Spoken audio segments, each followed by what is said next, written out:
है कि इंडिया ने बांग्लादेश का हुक्का पानी बंद कर दिया है। इंडिया और बांग्लादेश के बॉर्डर के ऊपर ट्रेड सस्पेंड हो चुकी है। सैकड़ों की तादाद में ट्रक खड़े हैं, लेकिन इंडिया उन ट्रक्स की सप्लाई बांग्लादेश को नहीं दे रहा, जिसके अंदर फूड आइटम्स है, जिसके अंदर ग्रोसरी है। 6000 के करीब आप लगा लें कि कमोडिटी है, वो ऐसी अशिया है जिसका रोज़मर्रा की ज़िंदगी में बहुत ज़्यादा जिसे बोलते हैं इन्फ्लुएंस रहता है। और बांग्लादेश के अंदर जो है, अब जिस तरह पाकिस्तान के अंदर हालात हुए, आटे के क्राइसिस, सब्जी के क्राइसिस, आलू के, टमाटर के, मेडिसिन के, क्या वो भी पाकिस्तान की तरह ही हो जाएगा बांग्लादेश? मेन चीज़ ये है ना कि बांग्लादेश का सबसे पहले अगर आप बैक साइड देख लें, हाँ।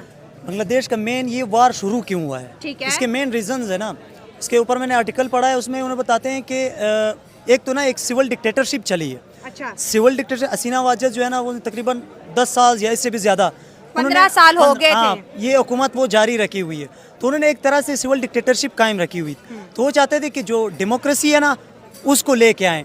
तो उन्होंने क्या किया कि अब तो इल्ज़ाम लग रहे हैं, क्रिटिक्स पर हो रहे हैं, मोस्ट ऑफ द लोग ये कह रहे हैं कि अमेरिका इसमें इन्वॉल्व है। अमेरिका क्यों इन्वॉल्व? अमेरिका चाहता है कि जो चाइना की जो उनकी जो इकोनॉमिक्स है, वो इकोनॉमी बहुत ज़्यादा अप जा रही है, तो उनके लिए वो अपने लिए वो थ्रेट समझते हैं। तो उन्होंने बांग्लादेश में ऐसे हालात पैदा कर दिए, वो चाहते हैं ना कि इधर कुछ ऐसे हालात पैदा कर ले ताकि चाइना पर उसका इम्पेक्ट हो।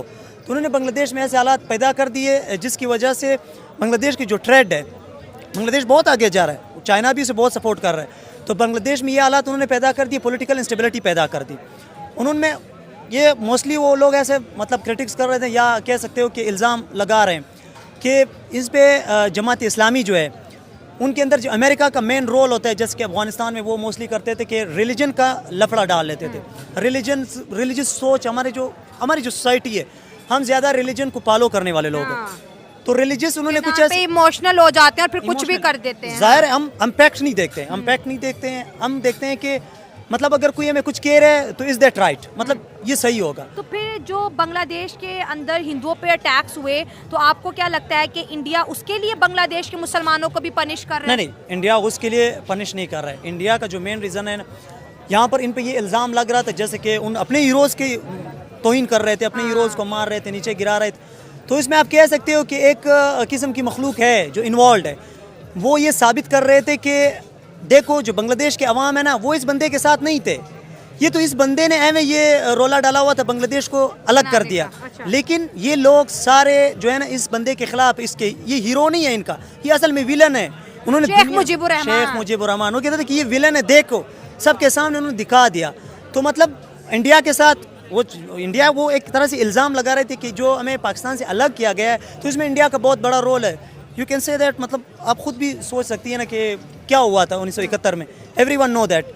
तो उन्होंने क्या किया, इंडिया के ख़िलाफ़ उन्होंने वहाँ पर ऐसी कंपेनें शुरू कर दी कि इंडिया यहाँ पर जो शेख हसीना वाजिद है, जो उन्होंने सिविल डिक्टेटरशिप कायम, ये सारा इंडिया का रोल है। तो इंडिया सारी ये इल्ज़ाम उधर भी गया है, सारे इल्ज़ामात वो इंडिया पे डाल रहे थे, यानी शेख हसीना को वो कहते हैं कि इनडायरेक्टली इंडिया ही सपोर्ट कर रहे हैं। तो वहाँ पर उन्होंने ऐसे हालात पैदा कर दिए ताकि इंडिया से उनका जो ट्रेड है ना वो ख़त्म हो जाए। वो ख़त्म होगा तो बांग्लादेश ज़ाहिर है वो इंस्टेबिलिटी के नीचे जाएगा, क्योंकि उसका जो आप कह सकते हो जो टेक्सटाइल है वो बहुत ऊपर जा रहा है। और जब से इनके हालात बिगड़े हैं, इंडिया के टेक्सटाइल के ऑर्डर्स बढ़ते चले जा रहे हैं और बांग्लादेश के बंद हो गए। और बांग्लादेश के बंद हो रहे। मेन चीज़ ये ना, किसी भी मुल्क को अगर आपने तबाह करना है, किसी भी मुल्क के अगर डेमोक्रेसी को डिस्ट्रॉय करना है, तो उसके लिए आपको 3 चीज़ें अप्लाई करनी होगी। अच्छा। उनकी इम्प्लीमेंटेशन क्या है? एक, आपने उसकी जो लेजिस्लेशन है ना, उसकी जो कवानीन है उनको कमज़ोर करना होगा। उनको किससे, ये एक चेन है, उस चेन में आपने क्या करना होगा, उस चेन में आपने एक इंस्टीट्यूशन को ज़्यादा मतलब पावर देना है। जैसे कि बांग्लादेश में आर्मी को पावर मिल गई, पहले आर्मी को पावर नहीं थी, अब वो आहिस्ता आहिस्ता पावर में आ रहे।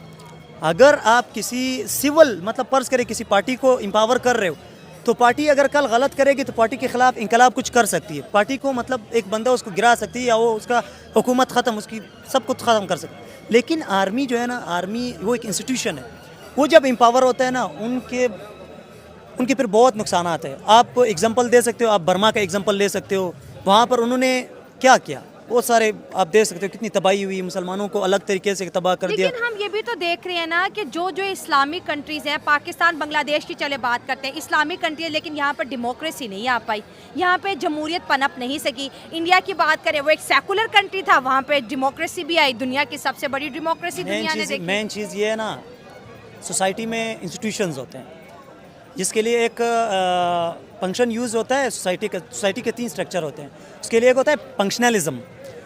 फंक्शनलिज्म में कहते हैं कि जब तक सोसाइटी में ये सारे इंस्टीट्यूशन मिल के काम नहीं करेंगे, कहते हैं एक इंसान के अगर पैर नहीं है तो वो माजूर है।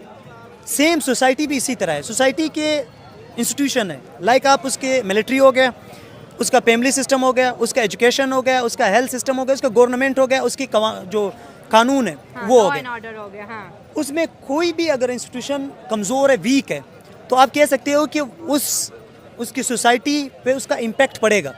अगर इन इंस्टीट्यूशन में एक इंस्टीट्यूशन ऊपर आ जाता है, बाकी इंस्टीट्यूशन को दबा लेता है, तो एक इंस्टीट्यूशन मतलब आप ऐसे तो नहीं कह सकते इंसान के ना हाथ है ना पैर है, सिर्फ उसका एक पैर है, उस पर वो जा रहा है, तो वो तो इंस्टेबल है ना, वो तो माजूर है।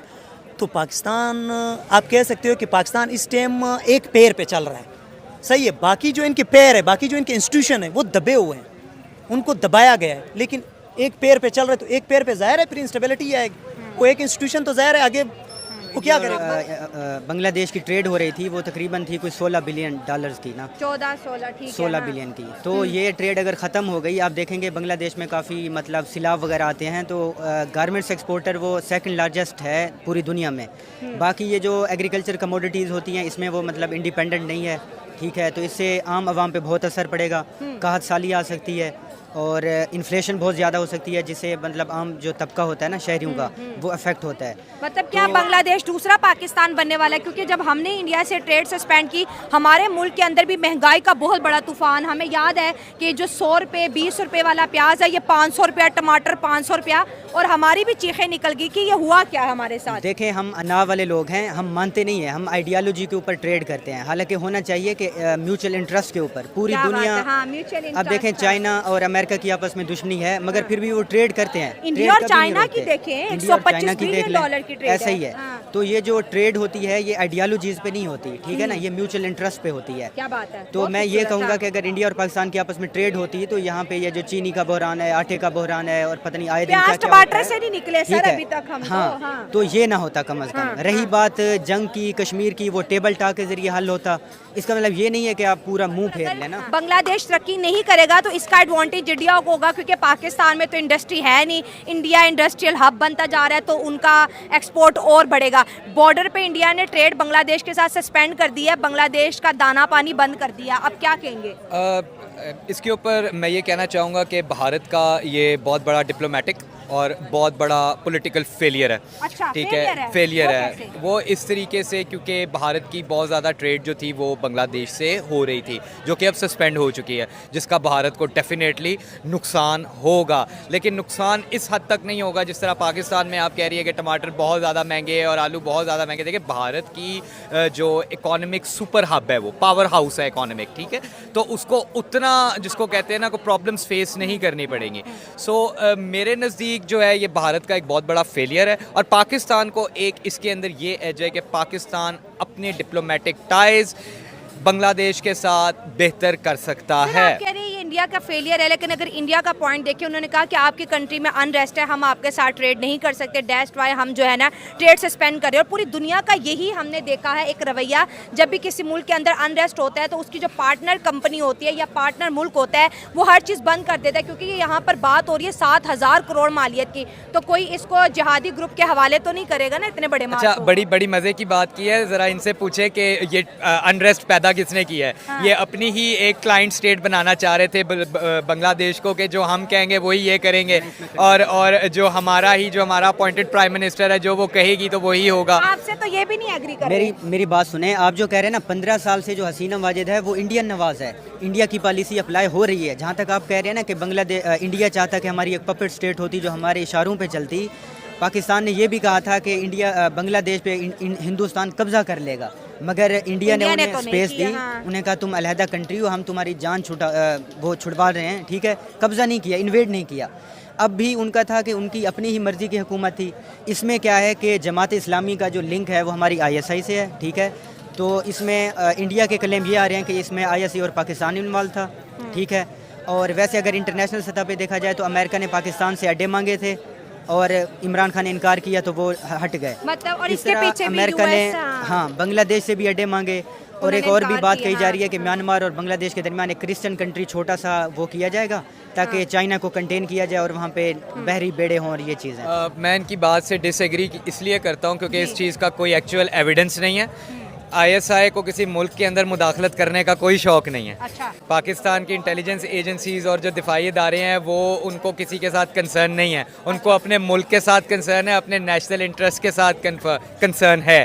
हाँ, मुदाखलत करते हैं भारतीय, जो ये इंडियंस जो हैं बलूचिस्तान में कर रहे हैं, जो ये KPK में कर रहे हैं, जो ये ईरान में कर तो रहे वो भी हैं। हम पे लगाते ना, खालिस्तान कौन बनाना चाहता है, Obviously। और हम ओपनली कहते हैं कि यहाँ के लोग ट्वीट करते हैं कि हम खालिस्तान बनाएंगे, आपने बांग्लादेश मैं बनाया। आपको हम तारीफ करते थे, देखो 1971 में बांग्लादेश बना, आज हमसे आगे, आज इंडिया ने बांग्लादेश के साथ ट्रेड सस्पेंड कर दिया। अगर इनकी ट्रेड की मालियत 2023-24 देखा जाए, $14 बिलियन की ट्रेड हुई है इंडिया और बांग्लादेश के बीच। इतनी ज़्यादा ट्रेड हुई और और आज वो खतरे में आज वो खतरे में। इंडिया जो है ना, इंडिया को आप कह सकते हो, इंडिया एक बहुत बड़ी पॉपुलेटेड कंट्री है, सही है। जहाँ पर पॉपुलेटेड कंट्री है, अगर आप वहाँ पर ट्रेड करोगे तो इसका आपको 100% मुनाफा फायदा, होगा। yes। अगर हम पाकिस्तान की बात करें, पाकिस्तान अगर उनके साथ ट्रेड करना चाहता तो है आज तो हम बहुत आगे जा सकते हैं। देखो आप उनकी GDP देखें कितनी ऊपर है, कितने आगे है। क्यों आगे? क्योंकि वहाँ पर उन्होंने सारे इंस्टीट्यूशन को इक्वल रखा हुआ है। उन्होंने एक टनल प्रोवाइड किया है कि इस टनल से आपने जाना है, you can not go from that tunnel, आप इस टनल से इधर उधर नहीं जा सकते हो, you are even allowed just in this tunnel, आप उस टनल में अलाउ, आप इधर उधर नहीं जा सकते हो। उस अच्छा। टनल में वो आपको डायरेक्शन देंगे, जबरदस्त, हाँ। इस डायरेक्शन के मुताबिक आपने चलना है। हाँ। लेकिन अगर आप अपनी मर्जी करोगे कि नहीं मैंने इस टनल में नहीं जाना है, मैं इधर जा रहा हूँ, बाकी मतलब सारे वहाँ पे अवाम की हुकूमत है और अवाम ही चला रही है ना, अवाम ये ही बात चला, है। अवाम ही को, डेमोक्रेसी नाम हाँ। इसी चीज़ का है। सही बात है, हाँ। अवाम के बगैर डेमोक्रेसी आगे नहीं जा सकती। हाँ। जब तक अवाम चाहेंगे तब डेमोक्रेसी जाएगी। आपको क्या लगता है सर, ये नई गवर्नमेंट शेख हसीना के, तो आपने बात की कि इंडिया और उनके ताल्लुकात बहुत अच्छे थे और कई लोगों ने इस चीज़ को अच्छे गलत होने रुख चाहिए। भी दिया कि वो पपेट है, लेकिन इंडिया के साथ बांग्लादेश के ताल्लुकात अच्छे थे, इंडिया के साथ साथ बांग्लादेश ने भी तरक्की की। अब इंडिया ने ट्रेड सस्पेंड कर दिया, अगर इंडिया का कॉन्फिडेंस बांग्लादेश पे बहाल नहीं होता तो ज़रा इमेज बता दें कि बांग्लादेश का क्या होगा, क्योंकि हमने देखा है जिन जिन कंट्री से इंडिया हाथ खींच लेता है वहाँ उनको फिर कोई नहीं पूछता। देखिए मेन चीज़ ये, बातें तो करनी नहीं चाहिए लेकिन अब मैं करूँगा। हाँ, मेन चीज़ ये है कि आपको देखना चाहिए कि जो इंडिया है, इंडिया के ख़िलाफ़ कौन ऐसा काम कर सकता है, मेन चीज़ है। आप शेख वो मुजीबुर रहमान है, आप उसको देख लें, उसके जो पुतले गिराए गए, उसके कितना बेइज्जती की गई। उसके बाद ये जो आलात, ऐसा मतलब एक स्टेटमेंट बना दिया, उसको स्प्रेड कर दिया पूरी कंट्री में कि इंडिया तो आपका मतलब बेड़ा गर्क कर रहा है, आपका तो सारा इकोनॉमी सिस्टम, सारा मतलब हर लिहाज से आपको तबाह कर रहे हैं, आप लोगों को पता नहीं है। उन्होंने ऐसी स्टेटमेंट ब्रेन वॉश की। सेम इधर पाकिस्तान में अगर आप देखें, इंडिया को जब हम बलूचिस्तान में होते थे, जब हम यहाँ पंजाब नहीं आए थे, वहाँ पर एक स्टेटमेंट थी कि आप जब पंजाब जाओगे, पंजाब के लोग आपसे इतनी नफरत करेंगे कि आपको देखते भी नहीं है। मतलब एक स्टेटमेंट उन्होंने बनाया। सेम इधर पंजाब में बनाया कि आप बलूचिस्तान में जाओगे तो बलूचिस्तान में आपको मार दिया जाएगा। लेकिन ऐसा नहीं है, पंजाबी जाते हैं, उधर रहते हैं, उधर टाइम स्पेंड करते हैं, उधर जॉब्स करते हैं, काम करते हैं, बिजनेस करते हैं। सेम इधर बलूचिस्तान के लोग इधर आते हैं, पढ़ते हैं, जब वो पंजाबियों को देखते हैं कि कहते हैं कि हाथ की उंगलियां भी बराबर नहीं होती है, डिफरेंट होती। आप एक मतलब जो स्टेटमेंट, उधर तो हमारे जहन में स्टेटमेंट बना हुआ था कि पंजाबी सारे ऐसे हैं, लेकिन वो नहीं था। जब हमने देखा कि भाई हर जगह अच्छे बुरे हैं। और यहाँ पर ये भी बात हो रही है कि बांग्लादेश के हिंदुओं को जब बांग्लादेश के मुसलमानों ने टारगेट किया, कह रहे इंडिया ने वो बदला लिया है, इनका हुक्का पानी बंद इंडिया किया के लिए नुकसानदेह इस तरह है कि जो हसीना वाजिद थी वो इंडियन नवाज थी ना, मतलब और उसका फिर झुकाव इंडिया हाँ, की तरफ बड़ा था। हाँ। अब क्या होने जा रहा है कि जमात इस्लामी पावर में आ रही है, ठीक है, और दूसरी जिसको शेख हसीना ने बैन किया हुआ था, उसको बैन किया हुआ था। जमात इस्लामी के रजाकारों ने 1971 में तकरीबन कोई लाखों जो है ना स्टूडेंट को मारा। ओवरऑल जो जिनोसाइड हुआ था वो 30 लाख लोगों का था और तकरीबन 6 लाख औरतों के मर्डर किए थे। हमारे आर्मी के लोगों ने कहा था कि we will change your caste and generation, ठीक है, तुम लोग हिंदुओं की तरह हो, हम तुम्हारी नस्ल तब्दील करेंगे। ये सीन हुआ था। तो जो जमात इस्लामी है ऑब्वियसली ये इनका इंक्लाइन जो है पाकिस्तान की तरफ होता है, राइट विंग है, इस्लामिक है। ये भी बात हो रही है कि पहले मशरकी पाकिस्तान बांग्लादेश बना, अब बांग्लादेश दोबारा मशरकी पाकिस्तान बनेगा। ये स्टेटमेंट कितनी आपको परफेक्ट नजर आती है या इसमें एक बहुत बड़ा जोक छुपा है? मेरे ख्याल से अब जो है बांग्लादेश के अंदर कोई इस्लामिक आइडियालॉजी जो है ना उसके रूट काज पे होगी, फंडामेंटलिज्म बहुत ज़्यादा आएगा, राइट विंग की जो फोर्सेज हैं वो ज़्यादा पावर में आ रही हैं। वैसे भी ओवरऑल दुनिया में देखा जाए तो राइट विंग राइज पे है। अब ब्राज़ील की बात करते हैं, ठीक है, अफ़गानिस्तान में रिसेंटली तालिबान है।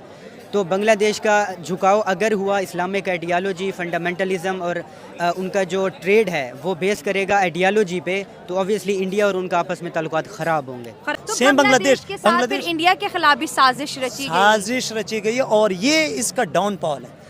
वहाँ पर बांग्लादेश ऐसे का वहाँ downfall पर है, डाउनफॉल है, वहाँ पर ऐसे मिथ जारी किए गए हैं लोगों के जहनों पर। देखिए हम मुसलमान ना रिलीजन को बहुत फॉलो करते हैं। हमें रिलीजन, अब हिंदू जो है ना, वो बांग्लादेश में हिंदू ज़्यादा है ना, हमने वहाँ पर एक स्टेटमेंट बना दी कि हिंदू हमारे फ़ायदे में नहीं है, ये वो, तो फिर तो क्रिश्चियन भी हमारे फ़ायदे में नहीं है, वो भी तो हमसे मज़हब में अलग है, वो क्यों फ़ायदे में?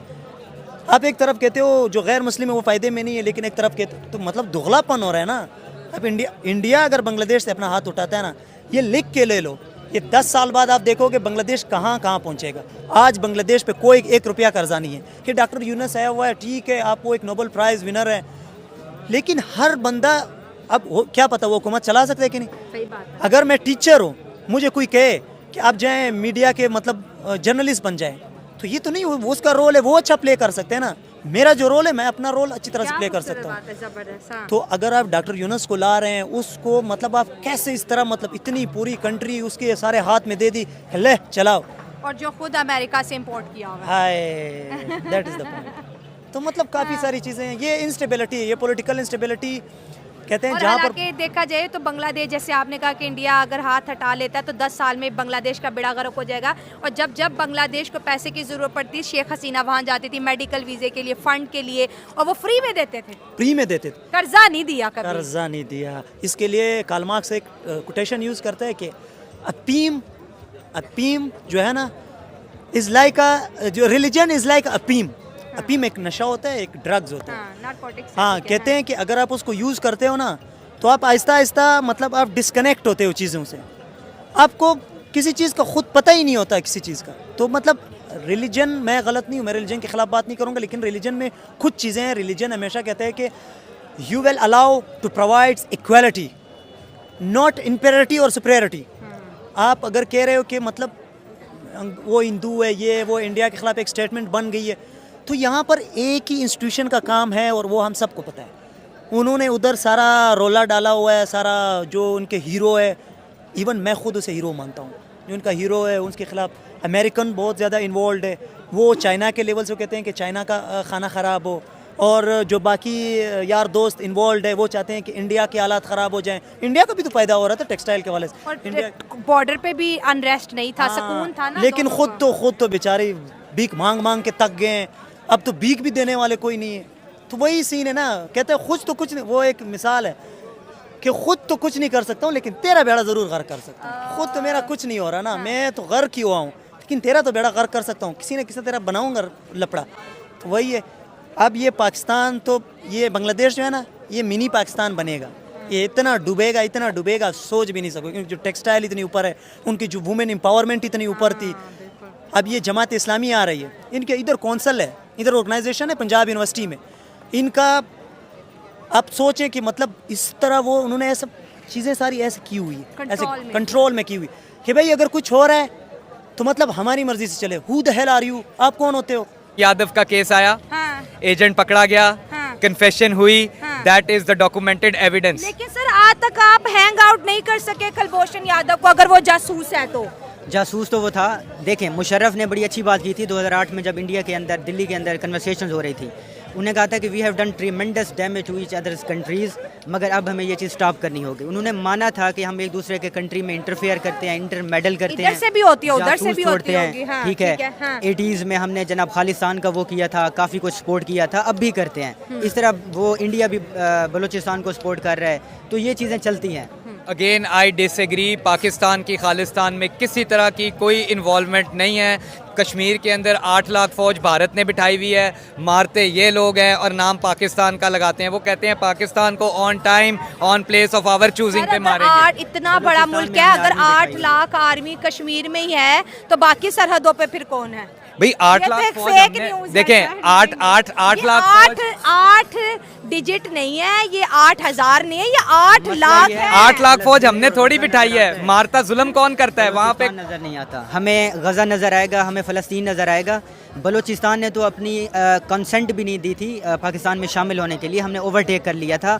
और अब भी जुल्फ़कार अली भुट्टो ने जो बलूचिस्तान में ऑपरेशन किया था उसमें कितने लोग मारे गए हमें नहीं पता। क्यों? क्योंकि हम पंजाबी हैं, हम लाहौर से बिलोंग करते हैं, ठीक है। अब भी वो जहाँ पे टारगेट किलिंग हो रही है, ISI बंदे उठा के ले जाती है। क्या नेशनल मीडिया के ऊपर गवादर का जो जलसा हो रहा है वो दिखाया गया? नहीं दिखाया जाएगा। बन्नू में जो 200 बंदे मारे गए वो दिखाए? नहीं दिखाए गए। मंजूर पश्तीन का इतना बड़ा पॉलिटिकल लीडर है, कोई भी जलसा नेशनल मीडिया पे शो किया हो? नहीं, सेंसर्ड है हर चीज़, ट्रूथ को हमेशा सेंसर किया जाता कैसी है। इन्होंने बात की है। आप बात करें जी पाकिस्तान के दिफाई इदारों को मारेंगे, आप कहेंगे कि पाकिस्तान हम बलूचिस्तान अलहदा करेंगे, KPK अलहदा करेंगे। आप कर सकते हैं KPK को अलहदा? बिल्कुल भी नहीं कर सकते। बांग्लादेश भी अलहदा किया था। आप एंटी स्टेट बात करेंगे, आप पाकिस्तान को नुकसान पहुंचाने की बात करेंगे, डेफिनेटली हमारे दिफाई इदारे इतने मजबूत हैं और हम हकों इस की चीज़ बात को- करें, डिवीजन की बात ना में करें, डिवीजन- राइट के लिए जरूर बात करें। राइट राइट्स हैं, आप डायलॉग करें, आप हमसे बात करें, आपको किसी तरह का मसला है आप बात करें। हाँ, जिधर आप बात करेंगे नहीं फौज को मारो, इनके जनाब इनके ब्रिगेडियर्स को मारो, इनके हेडक्वार्टर्स को मारो, मारंग बलूच की बात किसने सुनी थी? definitely, देखें, आप कहते हैं टेबल टॉक हो, कन्वर्सेशन हो, ठीक है, उसमें ये होता है, आप देखें व्हाट्सअप ट्विटर नहीं चल रहा, freedom of opinion and expression नहीं है। बात करें, जो बात कर रहे हैं उसको भी दबाया जा रहा है, ठीक है। बलूचिस्तान में धरना होता है, उसे नेशनल मीडिया पे नहीं दिखाया जाता, तो आप सुन नहीं रहे, आप सुनना नहीं चाहते। हम इस्लामाबाद आएंगे, इस्लामाबाद में आया तो वहाँ पे फोर्सेस बरसाई गई, ठीक है, शेलिंग की गई, मारंग बलोच सर्दियों की रातों में बैठी रही, तब भी उनको सही तरीके से सुना नहीं गया। और एट दी एंड जाके एक कमेटी बना दी जाती है जो कहती है कि आपके मामला सॉल्व करेंगे, धरना ख़त्म हो जाता है और मामला सॉल्व नहीं होते। तो सर, अब जैसे आप तो अपने इंटरनल इशू जो है हम डिस्कस करते हैं और करते भी रहेंगे और करने भी चाहिए, लेकिन आज जो बांग्लादेश की ट्रेड सस्पेंड हो रही है, आज पाकिस्तान के वज़ीर आज़म देख लें, हमारे जो बड़ी बिजनेस क्लास देख लें, उनकी अवलीन कोशिश है कि हम इंडिया के साथ पहली फुर्सत में बॉर्डर खोलें। अगर बांग्लादेश के अंदर एक हेल्दी गवर्नमेंट नहीं आती, इंडिया उनके साथ भी ट्रेड सस्पेंड करता है। पाकिस्तान के बाद अब बांग्लादेश भी गुर्बत की तरफ जाएगा और उसका वो जो पीक था कि वो पाकिस्तान से बेहतर है, वहाँ पर इंडस्ट्री बेहतर है, उनके कपड़े की एक्सपोर्ट बहुत ज़्यादा है, वो सब चीज़ें मुझे ऐसे लग रहा है कि ख़त्म हो जाएगी एक कंट्री के पीछे हटने से। जब भी किसी कंट्री में सिविल अनरेस्ट होता है तो उसमें ये होता है कि जो इनकलाबी लोग होते हैं, बाज़ औक़ात, अब देखें ईरान की बात ले लें, 79 में जब रिलीजियस लोगों ने, शिया रिलीजियस लोगों ने रेवोल्यूशन लाने की कोशिश की, उसमें कम्युनिस्ट लोग भी शामिल थे, मगर एट दी एंड क्या हुआ कि कम्युनिस्ट लोगों को मार दिया गया रिलीजियस लोगों की तरफ से ना। तो जब इनकलाब लाया जाता है, आगे जाके इनकलाब किस तरह टर्न आउट होगा ये किसी को आइडिया नहीं होता। और जितनी ज़्यादा स्पेस और वैक्यूम होगा तब बाकी पावर्स को ये मौका मिल जाता है, स्पेस मिल जाती है कि वो वहाँ पे अपनी जड़ें गाड़ें, ठीक है। तो अब जल्द से जल्द वहाँ पे एक स्टेबल गवर्नमेंट लाने की एक ज़रूरत है, ठीक है। अगर नहीं होगी तो उसका क्या होगा कि जैसे कि रिलीजियस टेररिस्ट ग्रुप आ सकता है, कुछ और भी हो सकता है, तो मुल्क के लिए बहुत नुकसान। तो ये इंडिया का फैसला ठीक है ट्रेड सस्पेंड करने का फिलहाल? ये अनाक पे मबनी है। इंडिया को सोचना चाहिए कि अगर ट्रेड सस्पेंड करेंगे तो इन्फ्लेशन आएगी, आम बंदे का नुकसान होगा, तो ये ट्रेड सस्पेंड नहीं करनी चाहिए। मुझे जहाँ तक लगता है कि इससे भारत को कोई इतना ख़ास कोई फ़र्क नहीं पड़ेगा। वो बहुत बड़ी भारत मार्केट एक है। बहुत बड़ा जायंट है, हाँ, but it is a diplomatic failure, it is a political failure. इसके इम्पैक्ट्स होंगे, जो वो ऑपरेशंस पाकिस्तान में कंडक्ट करते थे, बांग्लादेश के अंदर जो उन्होंने पपेट स्टेट बनाई हुई थी, एटलीस्ट हमें ये सुकून का सांस है कि वहाँ पे अब वो पपेट स्टेट नहीं है और इंशाल्लाह हमें उम्मीद है वहाँ पे गवर्नमेंट आएगी। शेख हसीना तो ये कह रही है कि मैं बांग्लादेश को US की पपेट स्टेट नहीं बनने दूंगी। ये एक पॉलिटिकल बयान है, it is a lie, I don't agree with that. Basically वो भारत के ही इशारों पे चल रही थी, Bangladesh was acting as a puppet state of India. तो इंशाल्लाह मुझे उम्मीद है अब एक बेहतर गवर्नमेंट आएगी जिसके पाकिस्तान से भी बेहतर ताल्लुकात होंगे और ऑल ओवर दुनिया से भी बेहतर ताल्लुकात। काफ़ी सारी चीज़ें हैं। रिलीजन्स बहुत अच्छी है, मतलब रिलीजन को हम मानते हैं कि अल्लाह एक है, मानना चाहिए हमें, रोज़े में रखने चाहिए, जो हमें कुरान कहता है वही हम सब फॉलो करने चाहिए, प्यार का मैसेज देना प्यार का मैसेज देना चाहिए। ये हमें नहीं कहना चाहिए कि औरत को ना पढ़ाओ, औरत को घर बिठाओ, लड़के को पिलाओ, ये कहाँ रिलीजन कहता है। ये हमें कभी नहीं बोला है कि औरतें जो है ना वो यूनिवर्सिटी जाके नहीं पढ़ सकती है, किधर पढ़ा है। और सर, जिन कंट्रीज ने तरक्की की है उन्होंने अपने विमेन को राइट दिए हैं। वुमेन, हमारा एक है हीरो है बादशाह खान, वो कहता है if you will allow the women for education then you will see them, you will look them what's going on, क्या जाएगा। वो कहे कि जब आप अपने वुमेन को प्रोग्रेस करोगे, उनको एजुकेशन के लिए अलाउ करोगे, तो आप डेफिनेटली सोसाइटी में आगे जाओगे। ये लिख लो मुझसे।